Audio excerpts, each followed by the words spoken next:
The clock on the dashboard showed 6:47 a.m. when Lisa pulled her old Honda onto the shoulder of Interstate 40. She had been driving home after another long night of cleaning office buildings downtown, her body aching from hours of mopping floors and emptying trash cans. The morning sun was just starting to peek over the horizon, painting the sky in soft shades of orange and pink. But something ahead caught her attention that made her forget all about her tiredness. A massive 18-wheeler sat on the side of the road, steam pouring out from under its hood like a dragon breathing smoke. The sight reminded her of something her dad used to say about never passing by someone who needed help.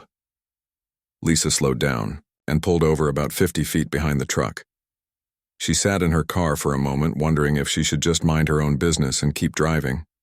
After all, she was just a janitor heading home after a 12-hour shift. What could she possibly do to help a professional truck driver? But then she saw him. A man in his 50s stood next to the truck, holding his phone up in the air like he was trying to catch a signal. Even from her car, she could see the worry written all over his face. His shoulders were slumped, and he kept running his free hand through his graying hair. Lisa turned off her engine and stepped out of her car. The morning air was already getting warm, promising another hot day ahead. As she walked toward the truck, she could hear the man talking loudly into his phone. "What do you mean, $800? The man was saying. "I don't have that kind of money just sitting around. Can't you send someone out for less?" The man noticed Lisa approaching and held up one finger, asking her to wait while he finished his call. She could hear bits and pieces of the conversation, and it didn't sound good.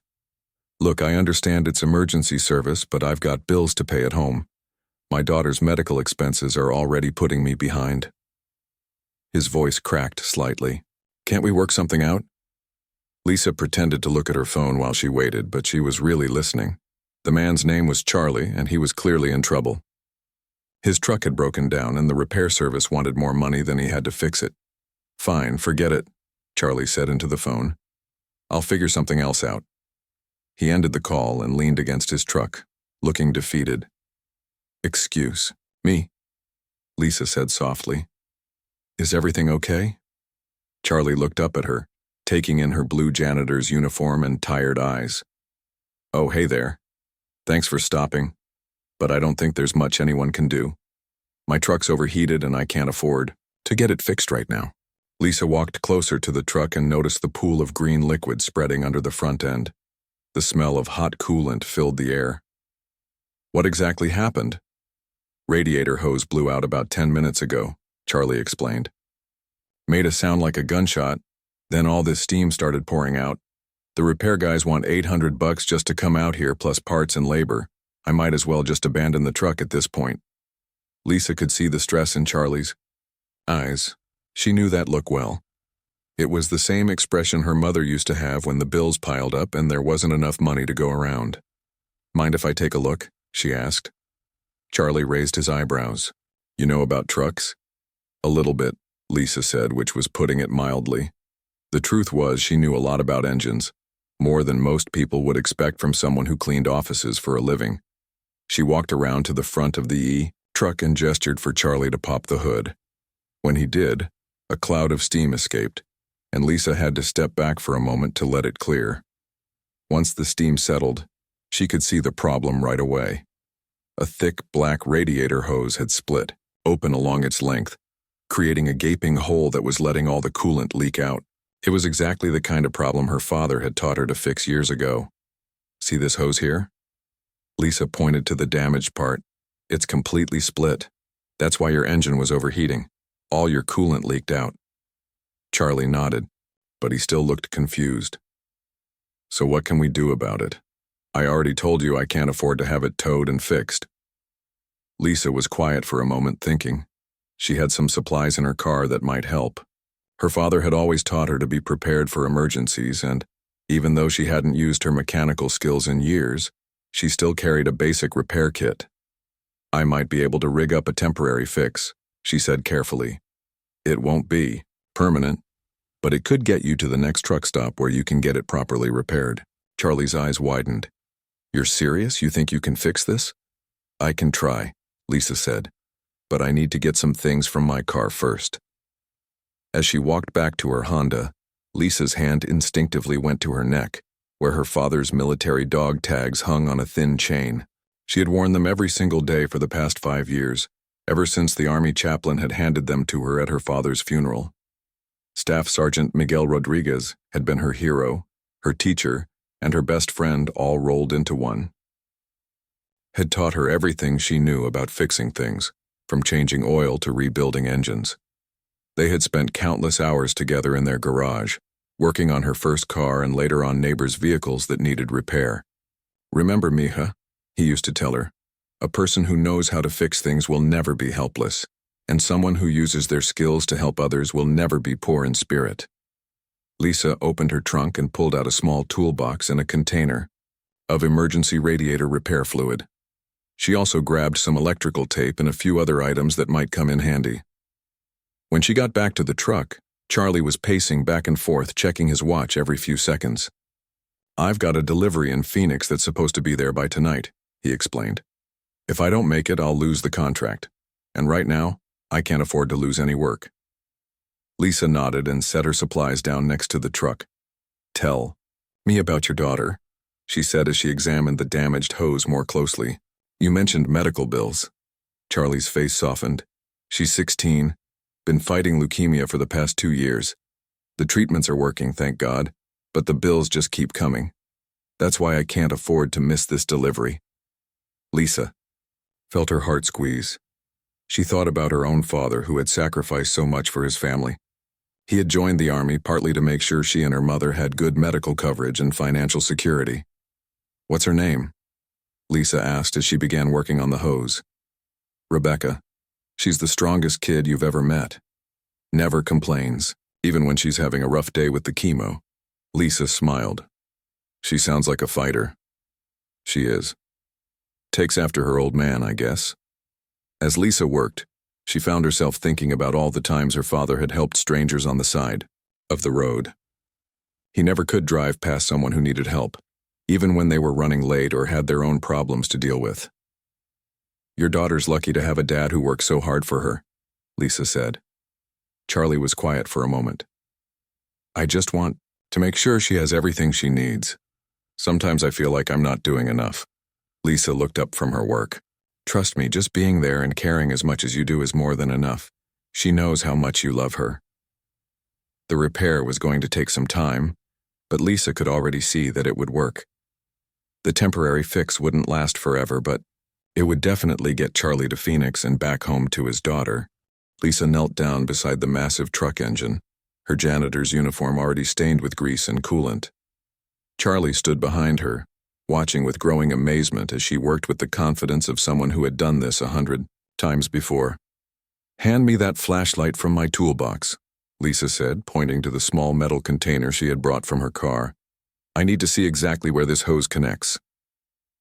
Charlie fumbled around until he found the flashlight and passed it to her. "I have to ask," he said, "where did you learn to do all this? This isn't exactly basic car maintenance." Lisa smiled but kept her eyes focused on the engine. "My dad taught me everything I know. We used to spend every weekend in our garage working on whatever broken down car or truck someone brought us." She ran her fingers along the damaged radiator hose, feeling for the best place to make her temporary repair. The hose was about as thick as her wrist, made of heavy black rubber that had finally given up after years of heat and pressure. "Your dad was a mechanic?" Charlie asked. "Not professionally," Lisa replied, using the flashlight to examine the engine's layout. "He was in the Army, but he grew up on a farm, and farm kids learn to fix everything themselves because there's no one else around to do it." Lisa could still remember the first time her father had let her help with a real repair job. She was only 12 years old, and their neighbor had brought over an old pickup truck that wouldn't start. Her dad had lifted the hood and started explaining what each part did, how they all worked together to make the engine run. "See this here, mija," he had said, pointing to various components. "This is the heart of the whole operation. You understand how this works, and you'll never be stuck anywhere." Now, 15 years later, Lisa found herself using those same lessons to help a stranger on the side of a highway. "The thing about truck engines," she explained to Charlie as she worked, "is that they're basically just bigger versions of car. Engines.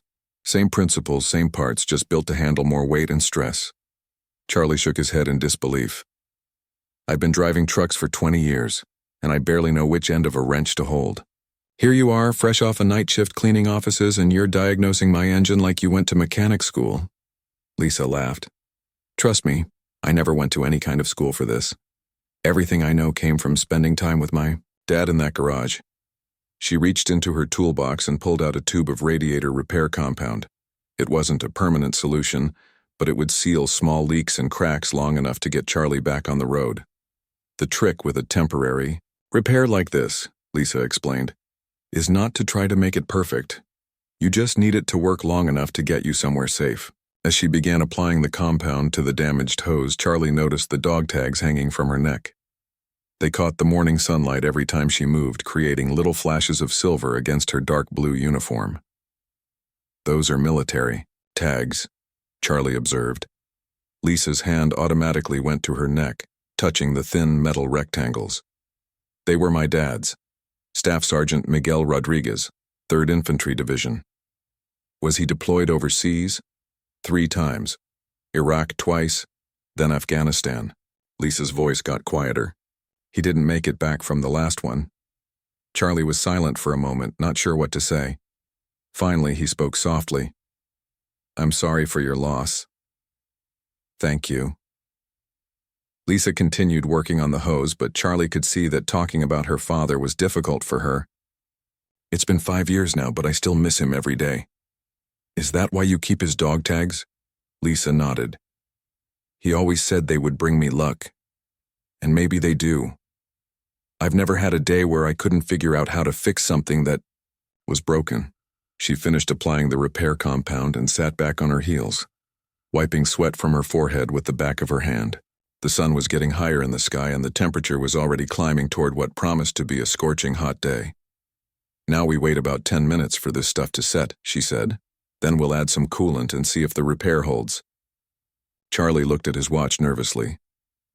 Will that be enough time for it to work? It should be. This compound is designed for emergency repairs exactly like this one. Lisa stood up and stretched her back. While we're waiting, why don't you tell me more about Rebecca? How's she handling her treatments? Charlie's entire demeanor changed when he talked about his daughter. His shoulders relaxed and a genuine smile spread across his face. She's incredible, he said. Tougher than I ever was at her age. Last week she finished her chemistry homework while getting chemotherapy. The nurses couldn't believe it. Sounds like she's got her father's work ethic, Lisa said. Maybe, but she's got dreams bigger than anything I ever imagined. Wants to be a doctor someday, help other kids who are going through what she's going through. Lisa smiled. Your dad must be proud of her. He would be if he were still around. He passed away 2 years ago, right after Rebecca was diagnosed. Sometimes I think the stress of her illness was too much for his heart. Lisa felt a familiar ache in her chest. She knew what it was like to lose a parent, to suddenly find yourself facing the world without the person who had always been your anchor. I bet he's still watching over both of you, she said quietly. I hope so. Some days I feel like I'm making it up as I go along, you know? Trying to be strong for her when inside I'm scared to death. Lisa nodded. My dad used to say that being scared doesn't make you weak. It just means you care about something important. She checked her watch and decided the repair compound had set long enough. From her supplies, she pulled out a gallon jug of coolant and a funnel. Okay, let's see if this works, she said, unscrewing the radiator cap. Cross your fingers. As she poured the coolant into the radiator, both she and Charlie watched for any signs of leaking. The green liquid disappeared into the system, and for several tense seconds, nothing happened. Then Lisa smiled. Look underneath, she said. Charlie bent down and peered under the truck. The pool of coolant that had been growing steadily before was now just a small puddle. No new fluid was dripping out. I can't believe it, Charlie said, standing up with a huge grin on his face. You actually fixed it. Temporarily, Lisa reminded him. This will get you to Phoenix and probably back home, but you'll need to have it properly repaired as soon as you can. Charlie nodded enthusiastically. I'll take it straight to my regular mechanic as soon as I get back. But right now you just saved my contract, my truck, and probably my sanity. Lisa began packing up her tools, feeling satisfied with the morning's work. It had been years since she had used her mechanical skills for anything more complicated than changing her own oil, and she had forgotten how good it felt to solve a problem with her own hands. "How much do I owe you?" Charlie asked, reaching for his wallet. Lisa waved him off. "You don't owe me anything, just help someone else when you get the chance." "Are you serious? You just saved me hundreds of dollars and hours of waiting around. At least let me buy you breakfast or give you gas money." Lisa shook her head firmly. "My dad always said that when you help someone, you're not doing it for what you get back. You're doing it because it's the right thing to do." Charlie looked like he wanted to argue, but something in Lisa's expression told him that she wouldn't accept payment no matter how much he insisted. "Well then," he said, "at least let me give you my card. If you ever need anything, and I mean anything, you call me." Lisa accepted the business card and tucked it into her uniform pocket. As she walked back to her car, she could hear Charlie starting up his truck engine. It rumbled to life smoothly, with no signs of overheating. She was almost to her Honda when Charlie called out to her. "Hey Lisa, what you did here today, that was real skill. You sure you want to keep cleaning offices for a living?" Lisa paused with her hand on her car door. It was a question she had been asking herself for years, but she had never had the courage to do anything about it. "Maybe someday," she called back. But as she drove away, she found herself thinking that maybe someday had just become today. The sun was now fully up, beating down mercilessly on the asphalt of Interstate 40. Lisa could feel sweat beating on her forehead as she made one final check of her temporary repair. She had been working for almost 2 hours now, but she wasn't about to let Charlie drive away until she was absolutely certain the fix would hold.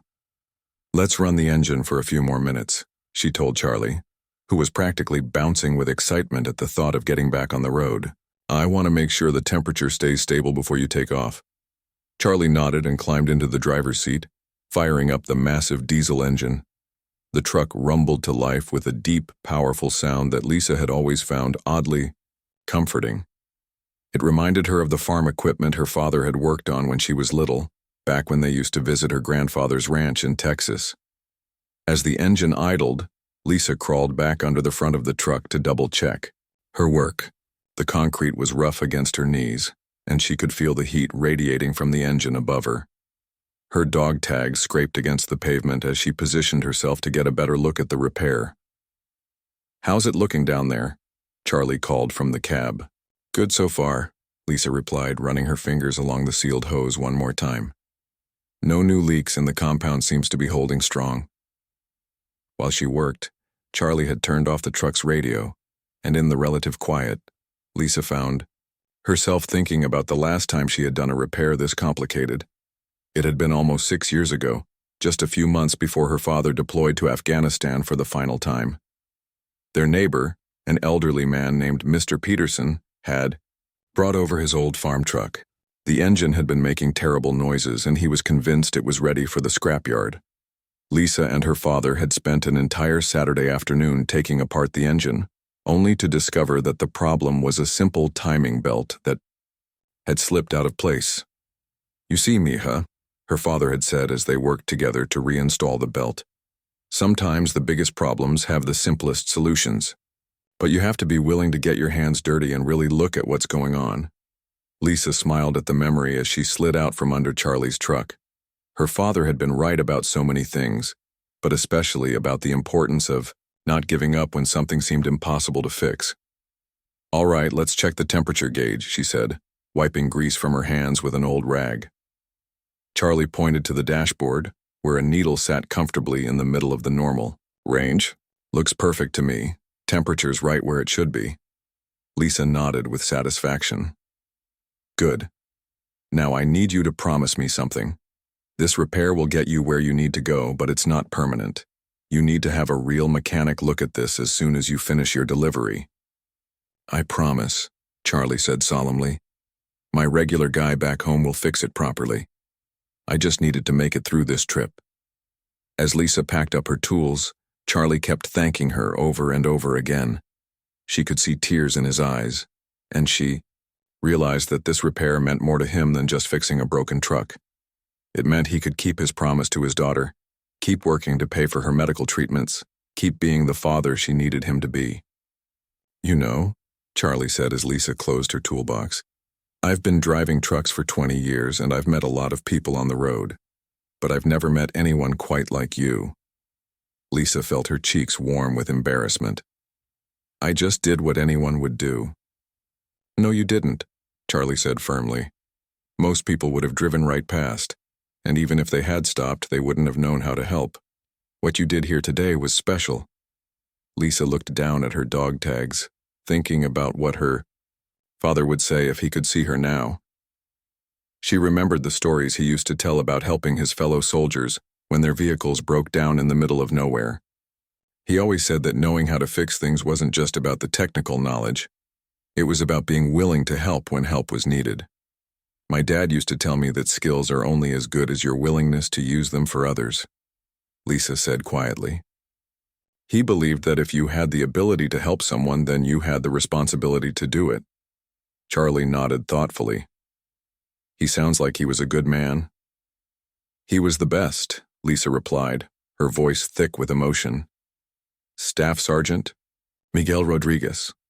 He served 3 tours overseas, always volunteering for the dangerous missions because he said someone had to look out for the younger soldiers." "What happened to him?" Lisa took a deep breath. The story never got easier to tell even after 5 years. "His convoy was escorting medical supplies to a remote outpost in Afghanistan. There was an IED, an explosive device buried in the road. His vehicle took the worst of it."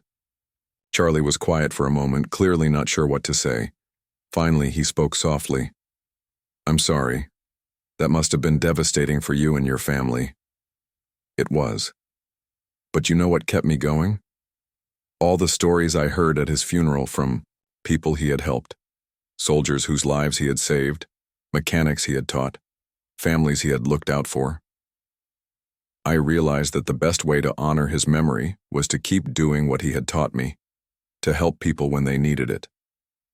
Lisa finished packing her tools and stood up, stretching her aching back. The morning had turned into quite a workout, but she felt more satisfied than she had in months. There was something deeply fulfilling about using her hands to solve a real problem, about taking something that was broken and making it work again. "So what's your story?"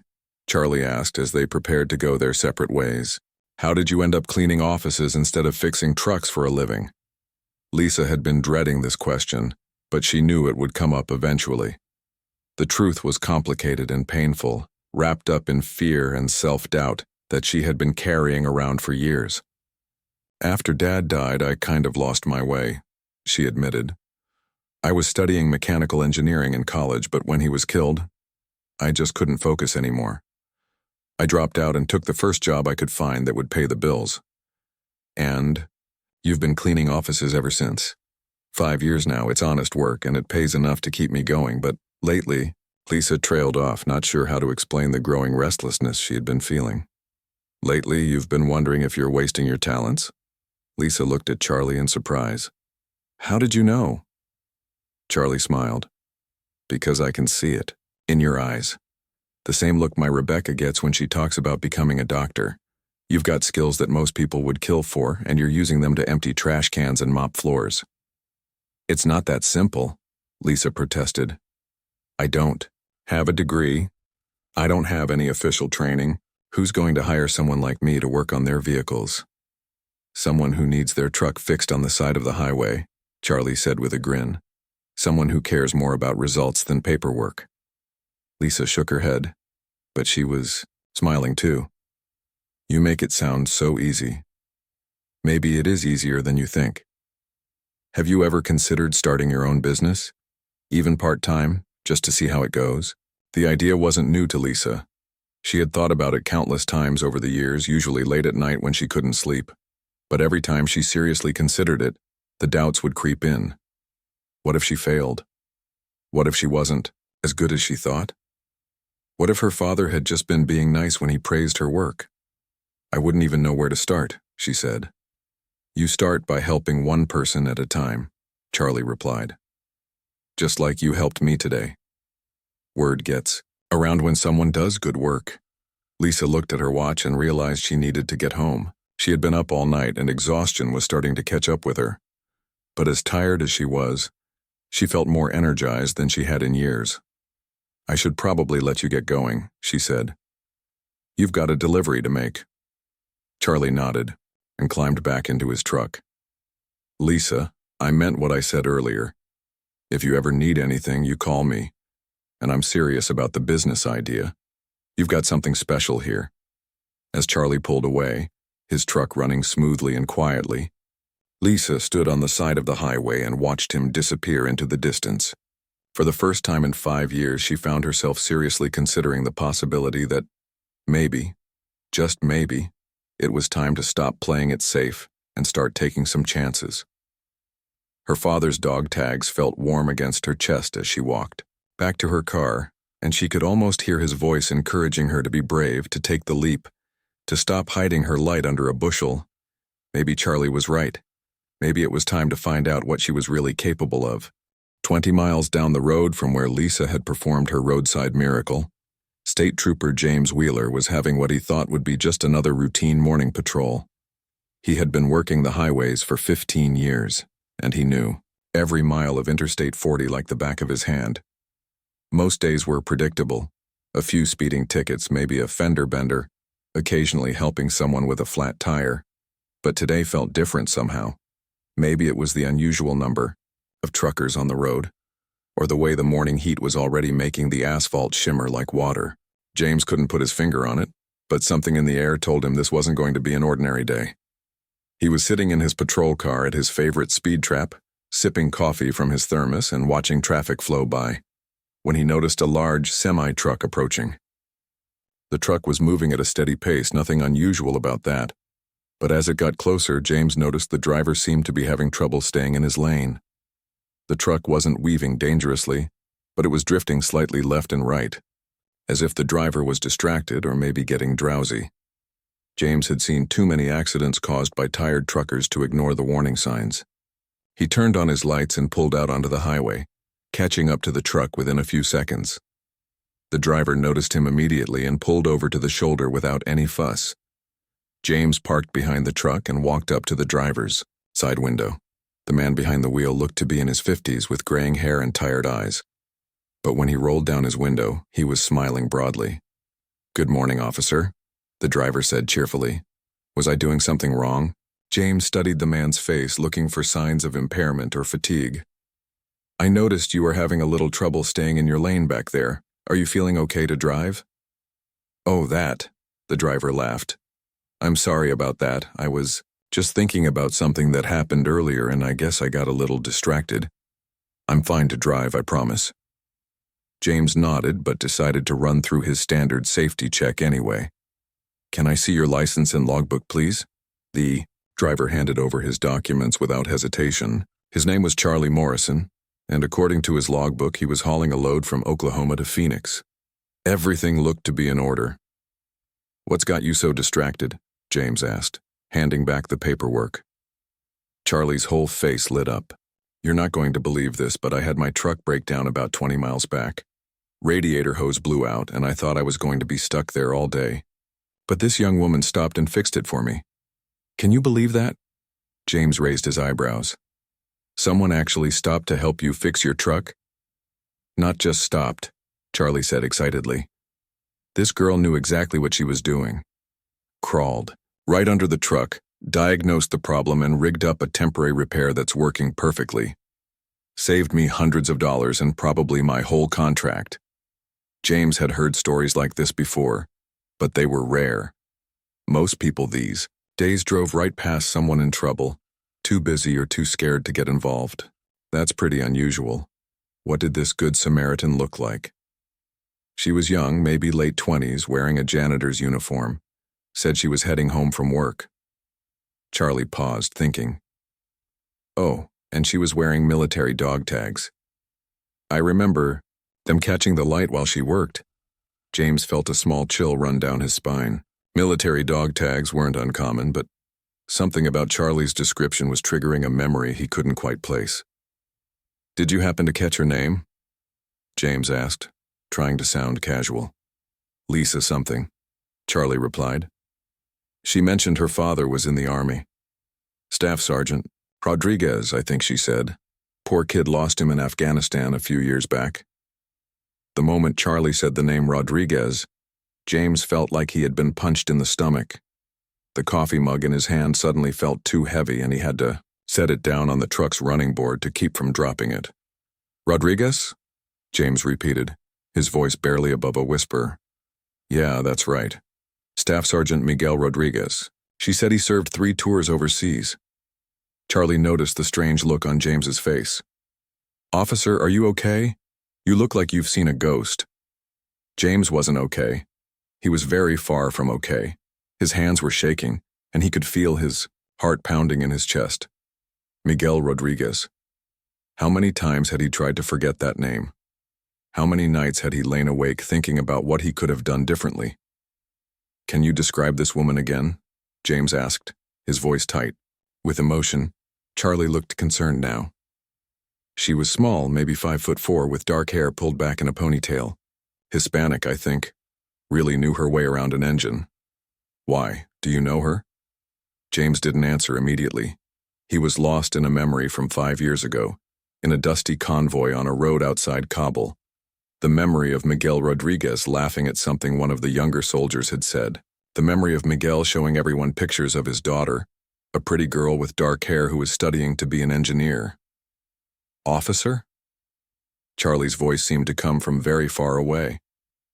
Are you sure you're okay? James forced himself back, to the present. I'm sorry. You said her father was Staff Sergeant Miguel Rodriguez killed in Afghanistan? That's right. She said it was an IED attack. Happened 5 years ago. Charlie was studying James's face with growing concern. You knew him, didn't you? James nodded slowly. The words felt like they were coming from someone else's mouth. I served with Miguel. We were in the same unit. Charlie's expression softened immediately. I'm sorry, man. That must have been tough. It was. James took a deep breath, trying to steady himself. Miguel was... He was a good soldier, a good man. He saved a lot of lives over there. What James didn't say was that Miguel Rodriguez had saved his life specifically, that on the day Miguel died, James had been driving the lead vehicle in their convoy, that when the IED exploded, Miguel's truck had taken the worst of it because he had insisted on switching positions with James just minutes before the blast. He talked about his daughter all the time. James continued, his voice thick with emotion. Always showing us pictures, telling us stories about how smart she was, how proud he was of her. Charlie nodded. She mentioned that he taught her everything. About fixing engines. Said they used to work together in their garage. James could picture it perfectly. Miguel had often talked about the weekends he spent teaching his daughter about cars and motorcycles. He used to joke that she was better with tools than most of the mechanics on base. Officer, can I ask you something? Charlie said gently. Were you there when it happened? James closed his eyes for a moment, and suddenly he was back in Afghanistan, smelling the smoke and dust, hearing the ringing in his ears from the explosion. Yes, he said quietly. I was there. He had been in the vehicle right behind Miguel's truck when the bomb went off. He had been one of the first to reach the wreckage, one of the first to see that there was nothing they could do for Miguel. The medics had worked on him for 20 minutes, but the injuries were too severe. I'm sorry, Charlie said. That must have been horrible. Miguel died trying to save 3 other soldiers, James said, his voice barely audible. The medics said he was gone instantly, but somehow he had managed to pull 2 of his men out of the wreckage before he collapsed. The 3rd soldier was trapped under some debris and Miguel had been trying to lift it when... James couldn't finish the sentence. Even after 5 years, the memory was too painful.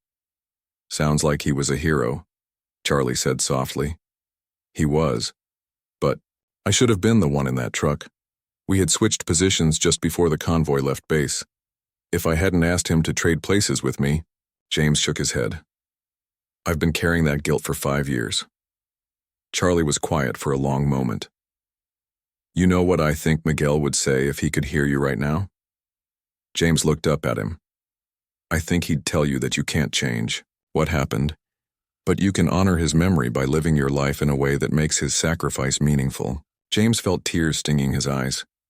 His daughter has no idea who I am. She probably doesn't even know that her father saved my life. Maybe it's time she found out, Charlie suggested gently.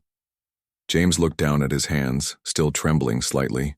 For 5 years, he had wanted to reach out to Miguel's family, to tell them what kind of man he had been, to share the stories that only his fellow soldiers knew. But he had been too afraid, too consumed by his own guilt to take that step. You think she would want to know? James asked. I think, Charlie said carefully, that any daughter would want to know that her father died a hero. And I think she would want to meet someone who knew him, who could tell her stories about who he was when he wasn't at home. James nodded slowly. He knew Charlie was right. He had been selfish, letting his own guilt keep him from reaching out to Miguel's family. Miguel would have wanted his daughter to know the whole story, to understand the impact he had made on the lives of his fellow soldiers. I don't even know how to find her, James admitted. Well, Charlie said with a small smile, I've got her business card. 3 days had passed since Charlie's business card had changed everything for Trooper James Wheeler. For 72 hours he had carried the small piece of cardboard in his wallet, taking it out at least a dozen times to stare at Lisa's phone number. Each time he had started to dial, then stopped, his finger hovering over the call button as doubt crept in. What would he say? How do you call someone out of the blue and tell them you served with their dead father? How do you explain that you've been carrying their father's final letter for 5 years because you were too scared and too guilty to deliver it? The letter. James reached into his desk drawer and pulled out the worn envelope that had been haunting him since the day Miguel died. The paper was yellowed now, and the edges were soft from being handled so many times. Miguel had written it the night before that final convoy, just like he always did before dangerous missions. But unlike the other letters that had been mailed home, this one had been in Miguel's pocket when the IED exploded. James had found it when he was helping to gather Miguel's personal effects. The envelope was addressed simply, "For my daughter Lisa, when she graduates college." James had meant to send it right away, but then he learned that Lisa had dropped out of school after her father's death. He kept telling himself he was waiting for the right time, but the truth was he just didn't know how to face her. Now, sitting in his apartment after another sleepless night, James finally understood what he had to do. Miguel Rodriguez had saved his life, and he owed it to his friend to deliver this final message to his daughter. James picked up his phone and dialed the number on Charlie's business card before he could change his mind again. Hello? Lisa's voice sounded tired, like she had just woken up. Hi, is this Lisa Rodriguez? Yes, this is Lisa. Who's this? James took a deep breath. My name is James Wheeler. I'm a state trooper, and I got your number from Charlie Morrison, the truck driver you helped a few days ago. There was a pause. Oh, right. Charlie, is everything okay? Did something happen to his truck? No, nothing like that. Charlie's fine, and his truck is running great thanks to you. James realized his hands were shaking. Lisa, I was wondering if I could meet with you sometime. There's something important I need to talk to you about. It's about your father. The silence on the other end of the line stretched for so long that James wondered if the call had been dropped. My father? Lisa's voice was barely a whisper. I served with Staff Sergeant Miguel Rodriguez in Afghanistan. I was there when... James couldn't finish the sentence. You were there when he died? Lisa's voice was stronger now, but James could hear the emotion behind it. Yes. And I have something that belongs to you. Something he wanted you to have. They arranged to meet at a small coffee shop downtown the next morning. James arrived early, clutching the letter in his sweaty palms as he waited in a corner booth.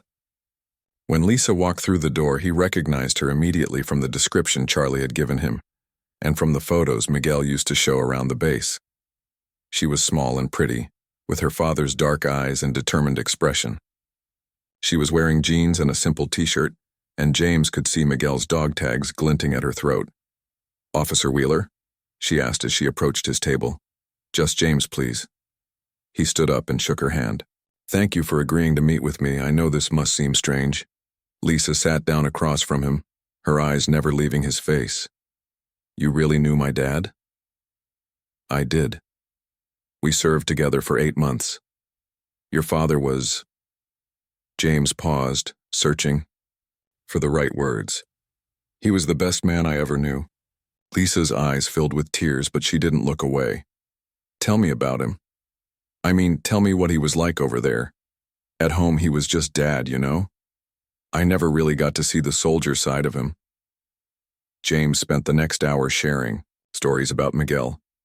He told Lisa about how her father had volunteered for the most dangerous missions because he said the younger soldiers had families to go home to. He described how Miguel had taught basic engine repair to half the unit during downtime, turning their motor pool into an impromptu classroom. He talked about you constantly, James said with a smile. He carried pictures of you everywhere, and he was always bragging about how smart you were. He used to say that you could fix anything with an engine better than most professional mechanics. Lisa laughed through her tears. He was probably exaggerating. I don't think so. Charlie told me what you did for his truck. That was some serious skill. Lisa wiped her eyes with a napkin. Dad taught me everything I know. We spent so many weekends in the garage together. It was our special time. James nodded. He told us about that. He said those were his favorite hours of the week, working alongside his brilliant daughter. They sat in comfortable silence for a moment, both lost in memories of Miguel. Finally, James reached into his jacket pocket and pulled out the letter. Lisa, there's a reason I wanted to meet with you today. His voice was shaky. Your father wrote this the night before our last mission. It was in his pocket when... Lisa stared at the envelope with her name written in her father's familiar handwriting. He wrote me a letter? He wrote you a letter before every dangerous mission, but this one... James's voice cracked. This one was different. It was meant for a special occasion. Lisa took the envelope with trembling hands. For my daughter Lisa, when she graduates college, she read aloud. She looked up at James with confusion in her eyes. But I never graduated. I dropped out after Dad died. I know. That's why I've been carrying this letter for 5 years. I didn't know when or how to give it to you. Lisa carefully opened the envelope and unfolded the letter inside. James watched as her eyes moved across the page, reading her father's final words to her. Tears streamed down her face, but she kept reading. After several minutes, she looked up at James. He says he's proud of my mechanical skills. He says he hopes I'll use my talents to help people, to make a difference in the world. James nodded. Your father always believed you were destined for great things. But I'm just a janitor, Lisa said quietly. I clean offices for a living.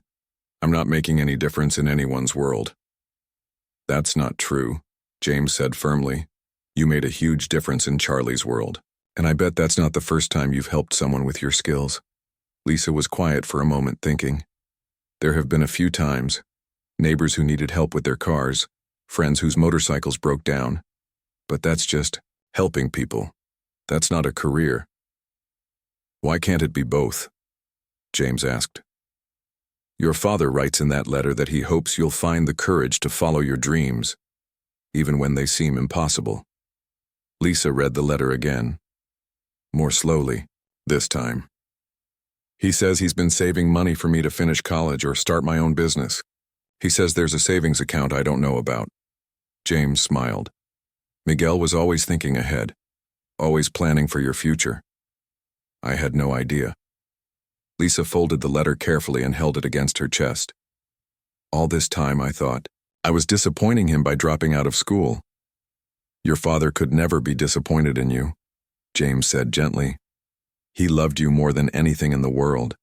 He used to say that every dangerous mission was worth it if it meant keeping the world safe for his daughter. Lisa was crying again, but these were different tears. James, can I ask you something? Were you close to my dad? James hesitated. This was the part he had been dreading. Yes, we were close. We looked out for each other over there. Were you with him when he died? James nodded, unable to speak. Can you tell me what happened? The army never gave us many details. James took a deep breath and told Lisa the truth about her father's final moments. He explained about the convoy, about the IED, about how Miguel had insisted on switching positions with him just minutes before the explosion. He told her how her father had used his last moments to save 3 other soldiers, pulling them from the wreckage even as his own life slipped away. "He saved your life," Lisa said quietly when James finished. "Yes, and not just mine. Miguel saved a lot of people that day, but I've been carrying guilt about it ever since. I should have been in that truck. It should have been me." Lisa reached across the table and took James's hand. "My dad wouldn't want you to feel guilty.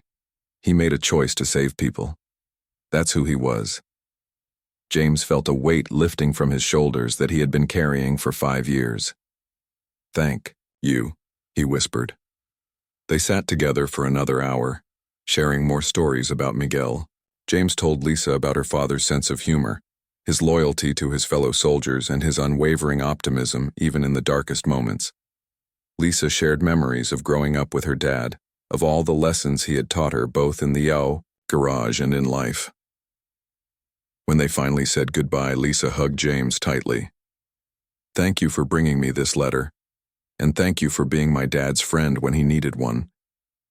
Thank you for forgiving me for waiting so long to deliver it."